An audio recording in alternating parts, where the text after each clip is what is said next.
जय हिंद दोस्तों, मैं नवीन कुमार आप सभी लोगों का करता हूं स्वागत आपके अपने nursing channel SS nursing classes में। तो दोस्तों first of all happy Independence Day to all of you. आज जैसा कि आज हमारा स्वतंत्रता दिवस है, तो उसी के शुभ अवसर पर हमारे कॉलेज में मॉडल एग्जीबिशन है। बच्चों ने CHN बेस्ड अलग अलग मॉडल बनाए हैं।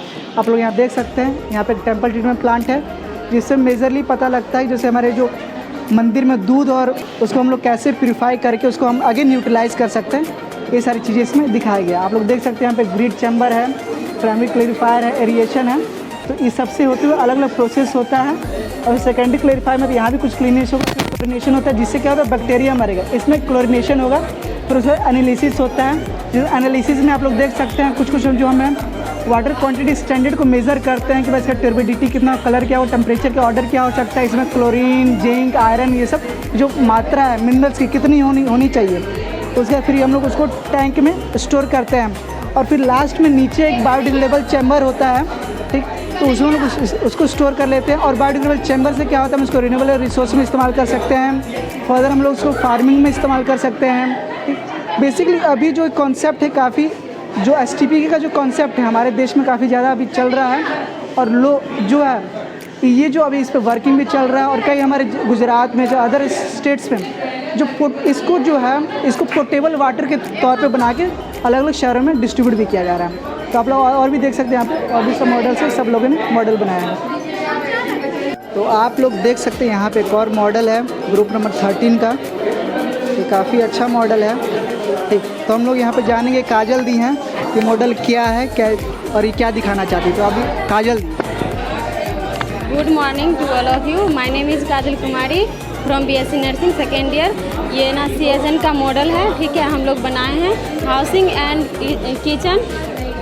ये मॉडल का ये हम लोग ये मेन मोटिव रखे हैं कि किचन में आखिर हम लोग कैसे बच सकते हैं एज ए नर्स। यानी कि कुछ भी काटते हैं, कुछ भी बनाते हैं, तो उसको कैसे हाइजीन मेंटेन कर सकते हैं, कैसे उसको साफ़ सुथरा रख सकते हैं, क्लीन रख सकते हैं किचन को। एज ए नर्स का यही एक मतलब कि हम लोग इसी पर्पज़ से बनाए हैं आइडियल किचन को। बस थैंक यू। आपका मॉडल काफ़ी अच्छा और प्यारा भी है, एक नया कॉन्सेप्ट है। तो यहाँ पे देख सकते हैं क्लीन इंडिया है, स्वच्छता अभियान पे बना हुआ है। यहाँ पे हमारे गांधी जी का चश्मा भी, जिस पे लिखा है स्वस्थ भारत, ठीक। तो यहाँ इन मॉडल जिन्होंने बनाया है, एक खुशबू है और ये सोनाली मेहता है।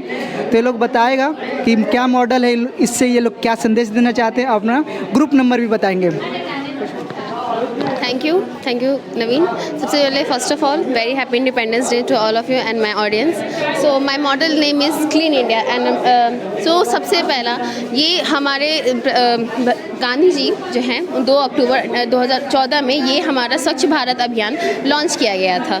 जैसा कि आप देख रहे हैं, हमारा मेन मिशन ये है कि लोग बहुत पहले के टाइम में लोग बाहर स्वच्छ किया करते थे, लोगों को इतना एजुकेट नहीं था, शौच किया करते थे और इतना एजुकेटेड नहीं थे कि लोग कैसे अपना जीवन, उसी वजह से काफ़ी सारी बीमारियाँ, communicable diseases just like typhoid होता था, डायरिया होता था, वो लोग बहुत सारे हैजा फैलता था, बहुत सारी बीमारियों से लोग परेशान रहते थे। तो मेरा मेन एम ये है कि लोग अपने आप को, अपने आसपास के इन्वायरमेंट को साफ रखें। आगे स्वच्छ रहेगा इंडिया, तभी तो आगे बढ़ेगा इंडिया। काफ़ी अच्छा कहा, clean India, go green India, स्वच्छ रहेगा तभी बढ़ेगा इंडिया। आगे हम लोग देखेंगे यहाँ पे ग्रुप नंबर 26 का एक मॉडल है, ठीक। यहाँ देख रहे हैं ब्यूटी ऑफ स्प्रिंग, मधु बैठी हुई है, इन्हीं आप ही का है। तो आप लोग देख सकते हैं ये मॉडल कितना अच्छा है, आइडियल सिटी है। तो शिवपूजन बताइए, आप मॉडल में आप बेसिकली क्या बता रहे हैं, क्या है आपका मॉडल? बेसिकली क्या बोले हम, ये हमारा मॉडल आइडियल सिटी का है।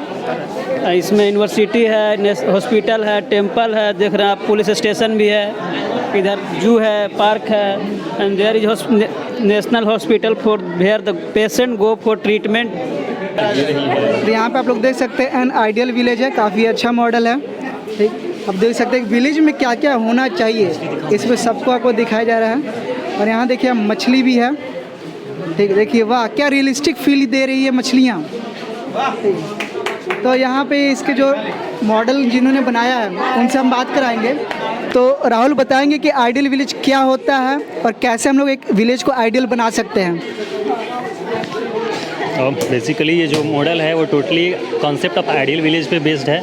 एक आइडियल विलेज एक नॉर्मल विलेज से कैसे अलग होता है, सबसे पहले हम इस ड्रेनेज सिस्टम के द्वारा देखेंगे। ये एक पाइप है जो सारे घर को कनेक्ट कर रहा है और जो जितने भी पुअर वाटर होंगे और ड्रेनेज वाटर होंगे वो सारे इस एब्जॉर्बर टैंक में आके इकट्ठा हो जाएंगे। इसमें सैंड डाला हुआ है तो सारे डर्टी वाटर को ये कलेक्ट कर लेगा और एब्जॉर्ब कर लेगा। उसके बाद जिसकी वजह से वो जो रिवर है वो पोल्यूटेड नहीं होगी। जो हमेशा हम लोग देखते हैं पटना की जो गंगा रिवर है इसी वजह से पोल्यूटेड होती है, इसलिए हमने वो टैंक बनाया है। उसके बाद ये जो आइडियल विलेज है ये टोटली ग्रीन एनर्जी पे बेस्ड है, इसलिए हमने यहाँ पे सोलर पैनल लगाया है। उसके बाद हमने यहाँ के हॉस्पिटल पे भी सोलर पैनल लगाया है। उसी से हमने विंड मिल बनाया है। तो इस वजह से ये पूरे जो विलेज है वो टोटली वो ग्रीन एनर्जी पे बेस्ड है। यहाँ पे पॉल्यूशन बिल्कुल 0% है। उसके बाद हमने एक छोटा सा मंदिर का क्रिएट किया है जो कि गाँव को दर्शाता है, जहाँ के लोग बहुत ही धार्मिक होते हैं और अपने रिचुअल्स को बहुत मानते हैं। तो आइडियल विलेज का यही कॉन्सेप्ट। तो मेरा एक और छोटा सा क्वेश्चन है, what is renewable energy? Because आप यहाँ पे रिन्यूएबल एनर्जी दिखा रहे हैं, तो रिन्यूएबल एनर्जी होता क्या है और हर एक गांव में ये क्या लगाना पॉसिबल है? एग्जैक्टली अगर सन की एनर्जी को हम देखें, सन की एनर्जी को एब्जॉर्ब करता है सोलर पैनल और सोलर पैनल उसको एनर्जी में कन्वर्ट करता है इलेक्ट्रिक एनर्जी में। तो ये जो सोलर पैनल है ना ये किसी भी गांव में लगा सकते हैं। इनफैक्ट पूरा इंडिया आज के डेट में सोलर एनर्जी की तरफ। What is renewable energy? Renewable energy is that kind of energy which is totally polluted free, who is not created any kinds of pollution. They don't need any other source of energies. They totally dependent on the natural energy. Renewable energy is the energy which we can use again and again, but is not going to be destroyed actually. Exploit. Exactly. खत्म नहीं होगा कभी. Exactly. And when the sun is existence till the renewable energy is working. Thank you, काफ़ी अच्छा आपका model लगा। आगे यहाँ पे एक और है मैटरनी हॉस्पिटल, आप लोग देख सकते हैं।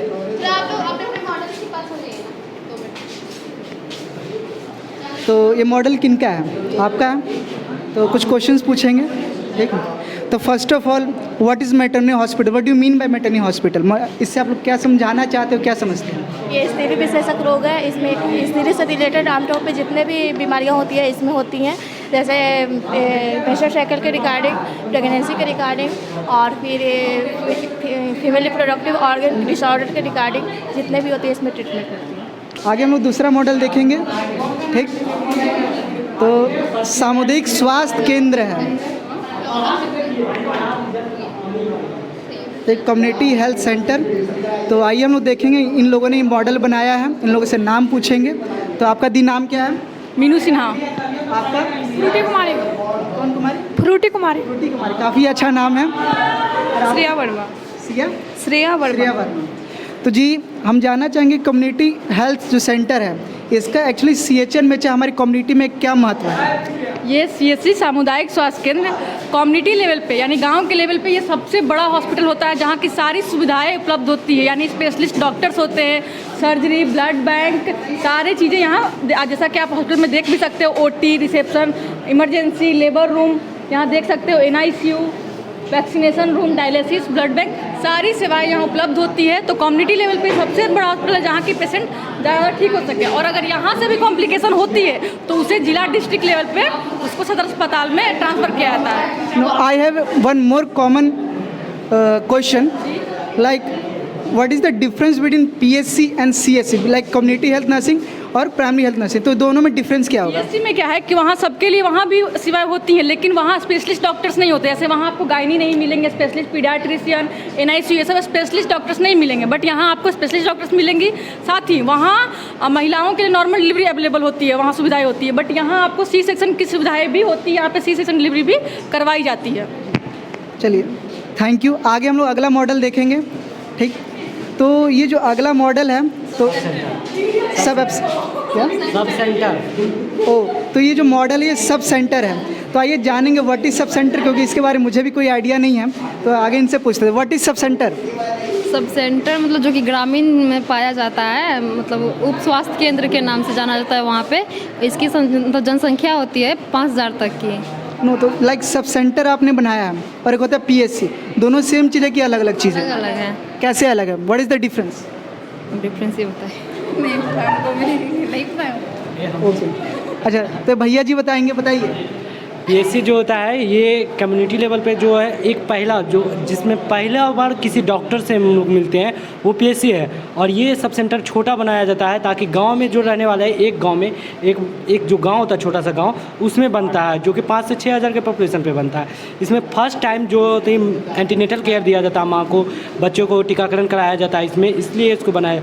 और कोई भी एक छोटा मोटा अगर चोट वगैरह लगता है तो ये पहली बार मतलब इस सब सेंटर में आते हैं। यहाँ से जो मतलब अगर यहाँ पॉसिबल नहीं कराना तो हम लोग पीएससी भेजते हैं। तो लाइक जो ये आपका सब सेंटर है, गांव में रहता है, विलेज पे रहता है, डिस्ट्रिक्ट में रहता है? ये विलेज में रहता है। और जो पीएससी रहता है वो कहाँ पे रहता है? वो 20,000 से 30,000 की जनसंख्या पे एक पीएससी होता है। वो एक गांव में ही रहता है, लेकिन वो 20 मतलब कई सारे गांव मिलके एक पीएससी बनाते हैं, मतलब 5-6 गांव मिलके, जैसे एक पीएससी एक डिस्ट्रिक्ट में हो सकता है? नहीं, पीएससी एक डिस्ट्रिक्ट में कम से कम 10-12 पीएससी होते हैं। और ये जो है पीएससी 20 से 30 हज़ार की जनसंख्या पे एक पीएससी होता है। और अभी जो कोविड वैक्सीन चल रहा था, जो वैक्सीनेशन चल रहा था, मेनली जैसे पीएससी पे चल रहा था सब, या जो आपका सब सेंटर ऐसी जगह पे चल रहा था? हर जगह पे चल रहा था, सब सेंटर पे भी, कम्युनिटी हेल्थ सेंटर पे भी, सब सेंटर पे भी चल रहा था। हर जगह पे मतलब जहाँ जहाँ उपलब्ध है टीकाकरण का, इम्यूनाइजेशन का, वहाँ चल रहा था। बहुत ही अच्छा लगा आपका एक्सप्लेनेशन सुन के, सारे जो डाउट्स थे, क्वेश्चन थे, सभी दूर हो गए। आई होप जो भी इस वीडियो को देख रहे हैं उनका भी जो सब सेंटर, पीएससी और सीएससी तीनों में डिफरेंस पता लग गया होगा, डाउट्स क्लियर हो गए। आइए आगे हम लोग देखते हैं, आंगनबाड़ी केंद्र है, ठीक। जैसे कि हर एक गांव में आप लोग देखते होंगे कि आंगनबाड़ी वाली आंटी होती हैं जो कि बच्चों को जो मूल जो शिक्षा होती है एकदम छोटे बच्चों को दी जाती है। तो आइए हम लोग जानेंगे, तो आंगनबाड़ी के बारे में इनसे पूछेंगे। बताइए, अपना पहले नाम बताइए। ममता कुमारी। ममता कुमारी जी, तो ममता कुमारी जी आप बताइए कि जो आंगनबाड़ी है इसका कॉन्सेप्ट कब से आया है? आंगनबाड़ी ICDS के अंतर्गत लाया गया था, ये 1975 में आया था। 1970 में, 1975 में। तो आप लोग देख सकते हैं जो आंगनबाड़ी का मेन कॉन्सेप्ट है 1975 में आया है। अब हम लोग जानेंगे कि ये इसका पर्पस क्या है। इसका पर्पस है माल न्यूट्रिशन से बच्चे को प्रिवेंट करना, हेल्थ एजुकेशन देना, गर्भवती महिला को भी टीकाकरण करना, इम्यूनाइजेशन, और फिर सप्लीमेंट्री डाइट, ये सब सिस्टम होता है। और नहीं, लेकिन मैंने कहीं कहीं देखा है कि बच्चों को कहीं ना कहीं शिक्षा भी थोड़ा बहुत दिया जाता है, तो उसके बारे में आपके क्या कहना है? प्री स्कूलर भी दिया जाता है। इसको हम लोग एक किंडर गार्डन जब जैसा बोल सकते हैं, जैसे प्री नर्सरी में हम बच्चों को पढ़ाते, खिला के पढ़ाते, तो सेम वही प्रोसेस है यहाँ पे। काफ़ी अच्छा आपका मॉडल, काफ़ी क्लीन है, नीट है और सिंपल, और दिखने में सब समझ भी आ रहा है। अच्छा लगा आपका मॉडल देख के। तो आप लोग देख सकते हैं ये जो GNM के जो हमारे भैया सिस्टर जो भी हैं, इन लोगों ने मॉडल बनाया, काफ़ी अच्छा और काफ़ी मेहनत किया है। तो इन्होंने बेसिकली यहाँ पे देखिए PSC, CSC सब सेंटर, और यहाँ पे आंगनबाड़ी, मेन जो CHN का जो मूल चीज़ होता है जो कि एक समाज में काफ़ी मैटर करता है कि हेल्थ सेक्टर में, इन्होंने उस चीज़ पे काफ़ी ज़्यादा फोकस किया। तो काफ़ी अच्छा लगा इन लोग का मॉडल देख के। आइए हम लोग अगले क्लास में चलते हैं। तो आप लोग देख सकते हैं यहाँ पे हम GNM फर्स्ट ईयर में पहुँच चुके हैं, और GNM फर्स्ट ईयर में यहाँ के बच्चों ने भी, जो GNM के बच्चों ने काफ़ी अच्छा जो है अपना प्रदर्शन किया है, काफ़ी मेहनत की है मॉडल्स बनाने में। आप लोग देख सकते हैं यहाँ पे कार्डियोवैस्कुलर सिस्टम दिखाया गया है, ठीक। तो इस मॉडल को किसने बनाया है? फर्स्ट ऑफ ऑल ग्रुप ने बनाया है। मेजरली इसमें किसका दिमाग लगा है? इसमें अमरजीत का दिमाग लगा, बट वो आए नहीं आज। तो अच्छा, आप लोग इसमें बेसिकली क्या दिखाना चाहते हैं? कैसे ब्लड सर्कुलेट कैसे करता है। तो फर्स्ट ऑफ ऑल जो एरोटा से ब्लड पंप होता है, ठीक है। एरोटा कहाँ पे इसमें? एरोटा। पल्मोनरी आर्टरी, जो ऑक्सीनेटेड ब्लड है जो कि लंग्स में जाता है और फिर हार्ट में आता है, कौन सी आर्टरी के द्वारा आता है? पल्मोनरी वेन के थ्रू आता है। पल्मोनरी वेन के थ्रू आता है। ओके ना, pulmonary, how many pulmonary veins are there in the heart? कितने पल्मोनरी वेन होती है? 4। कौन से चैम्बर से अटैच होती हैं? मिट्रल ही है, यहाँ पर ट्राइकस्पिड बल्ब से नहीं, वॉल्व से अटैच नहीं होती है। कौन से चैम्बर से आती है? Left atrium. Left atrium, very good.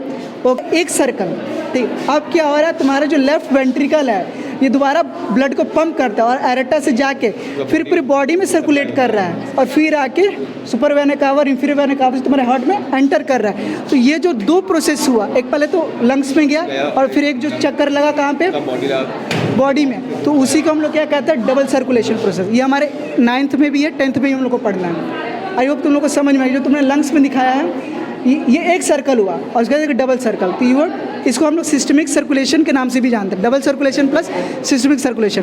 तो आइए हम लोग यहाँ पे हमारे रोहित सर हैं, हम उनसे मिलवाएंगे। Rohit sir, excuse me sir. तो हम लोग आज देखिए, ये हमारे सर हैं, ये हमको MSN पढ़ाते हैं, मेडिकल सर्जिकल नर्सिंग। तो सर आप बच्चों ने इतना मेहनत किया, आप लोगों ने देखा BSc फर्स्ट ईयर में हम लोग हैं अभी, तो इन लोगों ने देखिए मॉडल इतना अच्छा बनाया, तो आप लोग इनसे क्या कहना चाहेंगे सभी बच्चों से? ये first of all independence day का सबको ढेर सारा शुभकामना।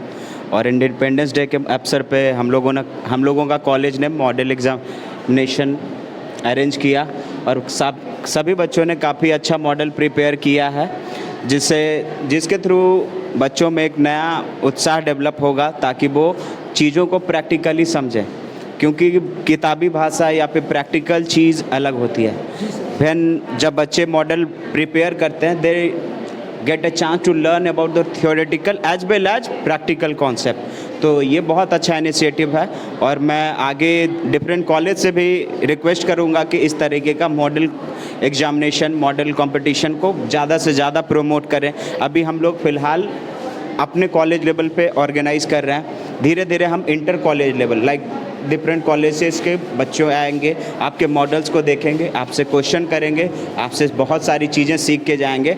तो धीरे धीरे ये सारी चीज़ें प्रमोट होगी और एक अच्छा कल्चर डेवलप होगा नर्सिंग फील्ड में भी। तो प्रयास जारी है और मुझे पूरी उम्मीद है कि एक दिन ऐसा आएगा कि जब बिहार में नर्सिंग का स्तर बहुत बहुत ऊपर जाएगा। ओके सर, हमें जितने व्यूअर्स देख रहे हैं उनके लिए कुछ बोलना चाहेंगे? बस आप लोगों को हैप्पी इंडिपेंडेंस डे। खुश रहिए, अपने सराउंडिंग में जो लोग हैं उनको हेल्प कीजिए, कोऑपरेट कीजिए और भाई का चैनल है, इसको लाइक शेयर एंड सब्सक्राइब करते रहिए। बहुत बहुत ज़्यादा प्यार दीजिए, भाई बहुत अच्छा इनिशिएट किया है और ग्रो कर रहा है। थैंक यू सर, आपके वेल विशेस के लिए थैंक यू। तो आगे हम लोग देखेंगे, यहाँ पे एक और मॉडल है, ठीक, ये मेरे को लगता है फीमेल रिप्रोडक्टिव सिस्टम पे बेस्ड है। आप लोग यहाँ पे देखते हैं मेंस्ट्रुअल साइकिल है, ठीक, मेंस्ट्रुएशन के बारे में बता रहे हैं। तो फर्स्ट ऑफ ऑल पहले अपने बारे में बताओ। My name is Hemant Kumar and को होस्ट इज प्रीति कुमारी, बहुत ही माइन को होस्ट और क्लासमेट। देखो होस्ट कहाँ पे, कई स्टेज पे तुम परफॉर्म करता हो, होस्ट होता है। अभी यहाँ पे प्रेजेंट करो तो क्लासमेट बताओ या क्लास फेलो बताओ। Okay, is it clear? Now next question is how you get the concept, और ये कैसे तुम्हारे माइंड में ये आइडिया आया कि हमको मेंस्ट्रुएशन पे बनाना चाहिए? इसके बारे में कौन बताएगा तुम में से? क्योंकि मेंस्ट्रुअल साइकिल एक टॉपिक है जो कि बहुत ही लेंथी समझा जाता है, इस पर कोई बात नहीं करना चाहता, इसके प्रति अवेयरनेस नहीं है समाज में, इसलिए हम थोड़ा इसके ऊपर hygiene, process and their working principle पे ही आया दिमाग में। ये कॉन्सेप्ट अच्छा लगा कि अवेयरनेस फैलाने के लिए, क्योंकि समाज में अवेयरनेस का काफ़ी कमी है और इस चीज़ को लोग देखो व्हाट मेंस्ट्रुएशन क्या है, according to what is the menstruation? Menstrual cycle is occurred in human beings, female primates, apes. I am asking what do you mean by menstrual cycle, not the definition of. देखो menstrual cycle is a what? Natural process. Natural and scientific. But people इसको क्या समझते हैं? It is a problem. तो अच्छा है तुमने model बनाया है, तो इस मॉडल में तुम लोग क्या दिखाना चाहते हो? ये menstrual cycle में हम लोग फेज के बारे में सारा फेज के अकॉर्डिंग हम लोग प्रिपेयर किए हैं और ग्राफ और ओजेनेसिस एंड हार्मोनल चेंजेज। जो मेंस्ट्रुएशन है फीमेल्स में कब आता है? 14 to 15 years। नो, एज पूछ रहा हूँ, what is the right age when the females are get hitted by the puberty कितना एज में होता है? 14 to 15 years। 14 to 15 का okay. Now next question is that कि अभी कई जगह अल्ट्रेशन होता है, जैसे कि 14 साल आपने कहा, 14 year is the right age of puberty when the girls hitted with the menstruation cycle, but in some other cases some girls get the menstruation at the age of 10, 12, तो what is the reason behind it? Hormonal imbalance. Then how are they getting the hormonal imbalance? And which type of hormones are there which stimulates the menstruation cycle? Food. At first, food is also responsible for hormonal changes in body, like fast food. Mainly small kids and child prefer to eat diet plans, not proper diet plan. And You are saying that the hormonal imbalance, what are the hormones are stimulating the menstruation cycle? there are first hormone that is secreted by our hypothalamus to GnRH is LH, luteinizing hormone, and FSH, follicular stimulating hormone. Next model हम लोग देखेंगे respiratory system. ठीक, तो आप लोग देख सकते हैं काफ़ी अच्छा बच्चों ने बनाया है। तो first myself Muskan Punai from standard GNM first year. जोर से बोलो। Myself Kumari Abhilasha from eastern GNM first year. Myself Muskan Kumari GNM first year. तो what do you made here? What do you want to show to the audience or to the people? What you are presenting here? Because आप क्या दिखा रहे हैं यहाँ पे? यहाँ पे हम लोग रिस्पायरेटरी सिस्टम के बारे में दिखा रहे हैं। नॉर्मली क्या होता है, सब लोग जो मॉडल बना रहे हैं उसमें सब लोग अलग अलग टाइप के मतलब सिस्टम को डिनोट किए हैं, लेकिन मेनली जो होता है ना रिस्पायरेटरी सिस्टम हमारे बॉडी का सबसे बेसिक होता है। हम लोग कैसे ऑक्सीजन गेन करते हैं, इनहेलेशन, एक्सहेलेशन, ये सब जो मेन होता है हमारी बॉडी का, इसलिए हम लोग ये रिस्पायरेटरी सिस्टम दिखा रहे हैं। What do you mean by respiratory cycle? Respiratory cycle में क्या होता है, हम लोग जो गैसेस एक्सचेंज करते हैं अल्वलाई के थ्रू, उसमें ऑक्सीजन गेन करते हैं और CO2 को बाहर रिलीज करता है। अगर सिंपली अगर हम कहें कि one cycle of what oxygen हमने इनहेल किया और एक्सेल किया, तो उसको हम लोग रेस्पिरेटरी साइकिल बोल सकते हैं? नो सर, नहीं बोल सकते, क्योंकि हम लोग ऑक्सीजन गेन करते हैं और उसके साथ ही साथ CO2 को रिलीज भी करते हैं, तभी जाके रिस्पायरेटरी सिस्टम हमारा कंप्लीट होता है। ठीक, तो मैंने क्या किया, एक्सेल किया तो CO2 निकला, इनहेल किया तो ऑक्सीजन लिया, तो एक साइकिल बना, मैंने उसी को क्या रेस्पिरेटरी दिया, तो हो सकता है कि नहीं? Okay, now next question is, इसको ओपन करो। इट इज़ वर्किंग, आप लोग देख सकते हैं यहाँ वर्क कर रहा है। तो what is this? This is alveoli. Alveoli. तो एल्वोलाई में कैसी चीज़ें फिल्टर होती हैं? जैसे हम लोग ऑक्सीजन गेन किए तो वो हमारे ट्रैकिया के थ्रू पूरे ब्रोंकोलस में आता है। ब्रोंकोलस के थ्रू सारे एल्वोलाई में प्रेजेंट होता है। हमारे बॉडी में लंग्स के पास जो होता है एल्वोलाई, वो 500 मिलियंस प्रेजेंट होता है। अलग अलग एल्वोलाई क्या करता है, ऑक्सीजन गेन करता है, वो ब्लड में जाता है, ब्लड से टिश्यू में जाता है, टिश्यू को ऑक्सीजन देता है और सेल एनर्जी को रिलीज करके पूरे होल बॉडी को सर्कुलेशन और एनर्जी को प्रोवाइड कराता है। Last question is, what is the tidal volume? Tidal volume इसका होगा 500। हाँ, यूनिट 500 ml। काफ़ी अच्छा मॉडल है, काफ़ी तुम्हारा कॉन्सेप्ट भी काफ़ी हद तक क्लियर है। आई होप और लोग को भी पसंद आए। ठीक है, ओके, थैंक यू। लास्ट आप लोग यहाँ पे देख सकते हैं ह्यूमन स्केलेटन बनाया है बच्चों ने, ऊपर से दिखाओ नीचे तक। तो नाम क्या है आपका? स्नेहा श्रेया। स्नेहा श्रेया। तो जो ह्यूमन स्केलेटन है, ठीक है, तो फर्स्ट ऑफ ऑल जो बोली उसका, ओके, तो फर्स्ट ऑफ ऑल मेरा क्वेश्चन ये है कि आपको ये सभी बोन्स के नाम याद हैं अभी? यस भैया, पूरी याद। तो आप लोग जो है हमारे जो हैंड का है, शोल्डर से फिंगर्स तक, उन सभी बोन्स के नाम बताइए।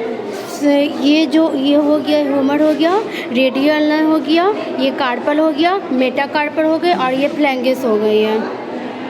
अल्नार किधर गया? रेडियो अल्नर यहाँ, ये दोनों बताइए ना। रेडियो अल्नर और ये, तो जैसे कि रेडियल किस तरफ होता है, अल्ना किस तरफ होता है हमारे हैंड का? अगर मेरा ये हाथ है तो किधर रेडियल होगा, किधर अल्नर होगा, किस तरफ होगा? भैया रेडियो अल्नर जो होता है ना, वो ये अल्ना हो गया, मतलब एक साइड मेरे हाथ पे बताइए। ये इधर अल्ना हो गया, यहाँ पे ये अल्ना, इस साइड अल्ना हो जाता है और फिर रेडियल हो गया। नहीं, हमेशा याद है कि रेडियल किस तरह, जिस तरह आपका थंब है रेडियल हो गया, जिस तरह आपका ये है जो लिटिल फिंगर जो है उस तरफ क्या होगा, अल्ना होगा। Is it clear? ठीक, यहाँ पे आप लोग एक और मॉडल देख सकते हैं, डाइजेस्टिव सिस्टम पे इन्होंने मॉडल बनाया है और काफ़ी कुछ जो है इन्होंने दिखाने का कोशिश किया है, डिटेलिंग भी है, वर्किंग मॉडल भी है। ठीक, तो फर्स्ट ऑफ ऑल आप इसको शो करके दिखाइए कैसे वर्क करता है।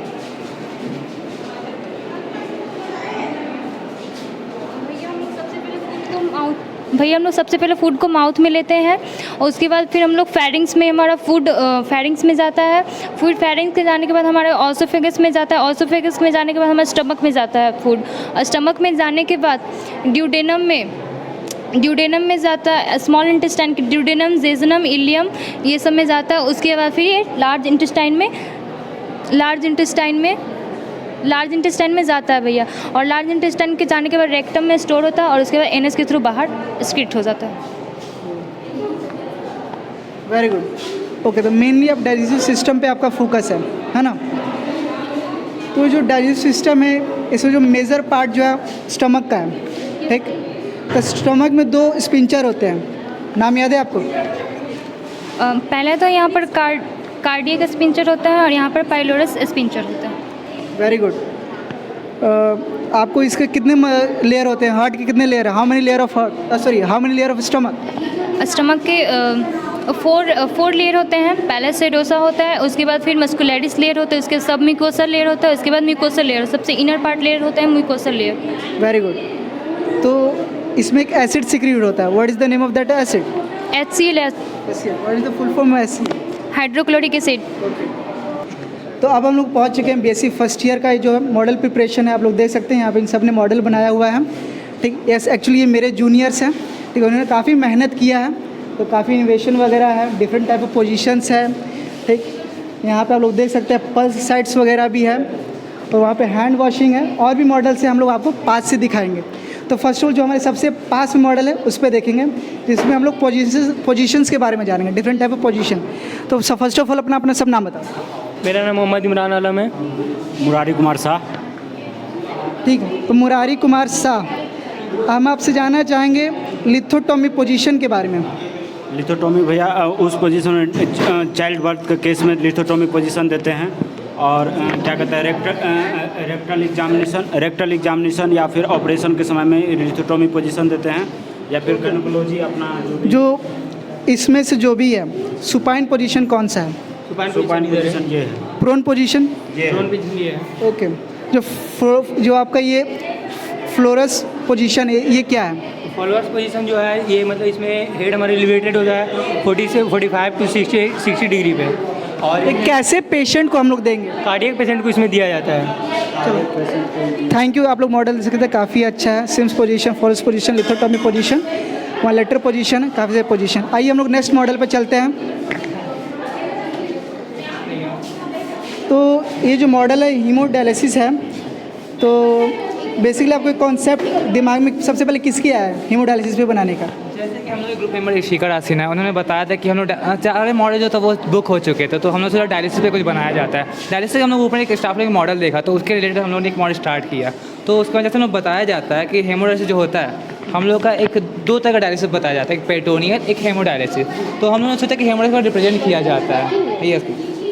ये ऑलरेडी कर चुके हैं। हाँ, तो जैसे ही बताया जाता है, ये हमारे विलियम जे कॉल्फ थे। इन्होंने एक फिजिशियन थे, इन्होंने एक हेमोडायलिसिस का इन्वेंट किया। इन्होंने जैसे हम लोग उस टाइम होता था कि कोई भी पर्सन है उनका किडनी ख़राब हो जाता है, तो उसे कैसे हम लोग आर्टिफिशियल वे में हेल्प कर सकते हैं। बोलो तुम समझाओ। हाँ, तो जैसे इसमें बताया जाता है कि हमारा जो आर्म होता है, आर्म के थ्रू हमारा जो राइट आर्टरी होता है, उस आर्टरी की मदद से हम लोग का ब्लड फ्लो होता है, जिसमें हम लोग हेपरिन का मात्रा डालते हैं, जिसका लॉब्यूल होता है 500 to 1000। वो हम लोग को फिर डायलेटर में जाता है, जो कि फ़िल्टर करता है, और फिल्टर का हमारा जो ब्लड फिल्टर हुआ वो फ्रेश ब्लड आर्टरी या रेडियल आर्टरी सॉरी, क्योंकि वो प्रेशर हम लोग का ज़्यादा होता है ब्लड प्रेशर, इसलिए उससे हम लोग का ब्लड लिया जाता है। चलो, काफ़ी अच्छा है। तुम लोग का मॉडल कुछ वर्किंग भी है, दिखने में अच्छा भी लग रहा है, साफ़ सुथरा है, समझ आ रहा है। चलो आगे देखते हैं। तो आप लोग देख सकते हैं द साइट ऑफ इंजेक्शन इन्होंने यहाँ पे दिखा रहे हैं, ठीक? जो स्किन में जैसे अलग अलग इंजेक्शन टाइप होते हैं, 4 टाइप्स होते हैं इंजेक्शन के, और कहाँ कहाँ लगेंगे तो हम लोग अभी देखेंगे, ठीक? तो फर्स्ट ऑफ ऑल अपना इंट्रोडक्शन दो। मेरा नाम अन्नू रानी है, BSc first year. Myself Pankuri, BSc first year. Okay, तो आप अपने मॉडल में क्या दिखाना चाहते हैं और लेयर्स के नाम बताइए।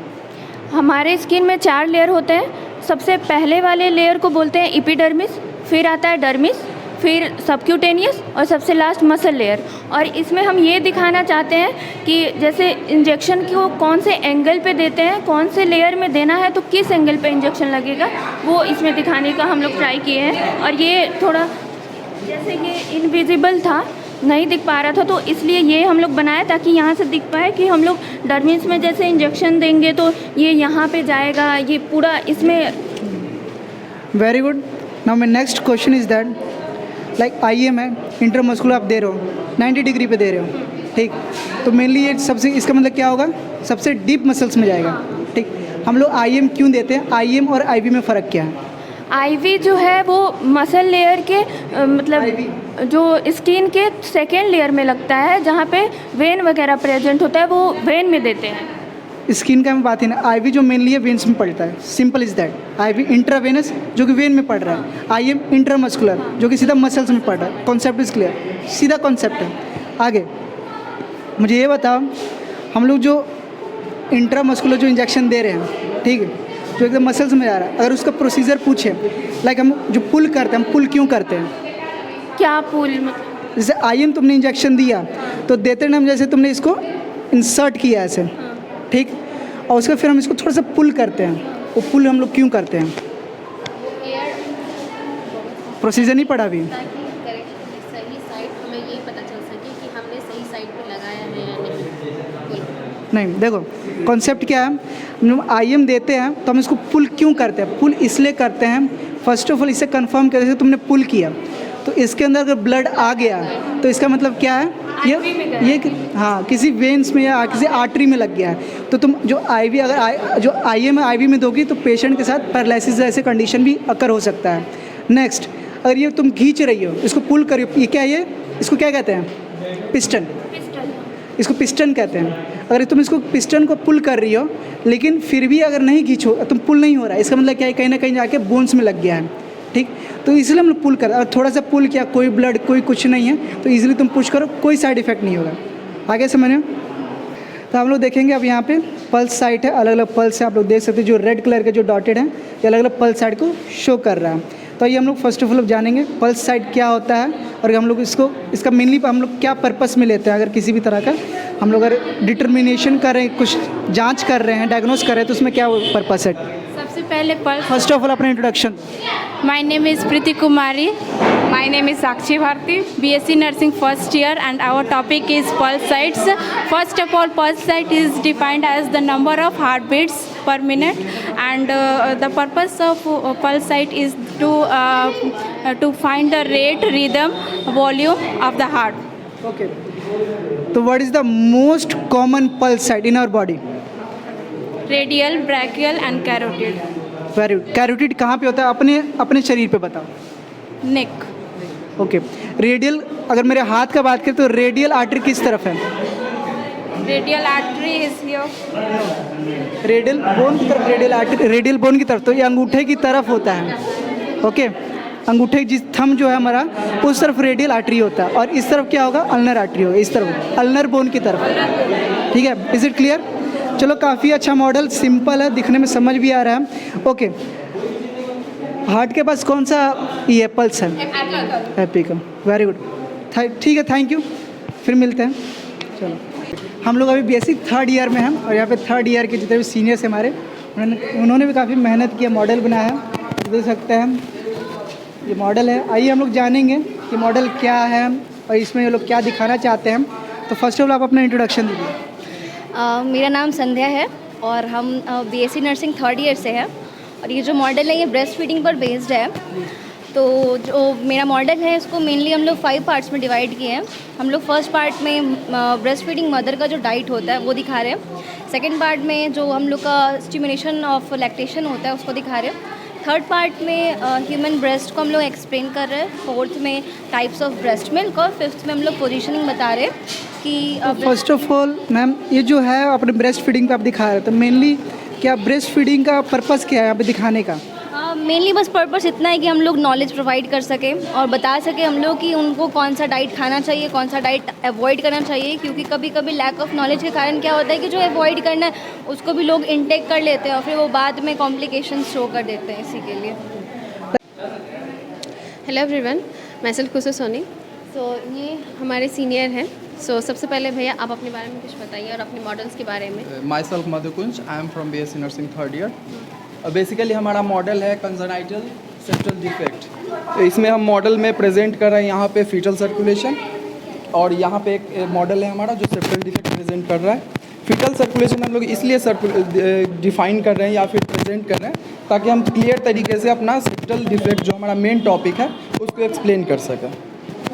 सो भैया आपका नर्सिंग में एज अ नर्सिंग प्रोफेशन आप इससे क्या अवेयरनेस लोगों को देना चाहेंगे, हमारी जनता को?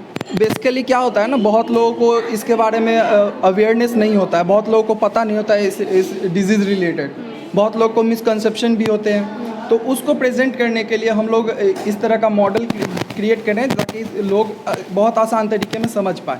जैसे कि हमारा ये फीटल्स, बेसिकली हमारा मोटो ये रहता है कि हम कोई भी स्टूडेंट हो गए या फिर कोई अदर हमारे पब्लिक में भी बोल सकते हैं, तो वो आसान तरीके से इस बातों को समझे और इसके प्रति अवेयर रहें।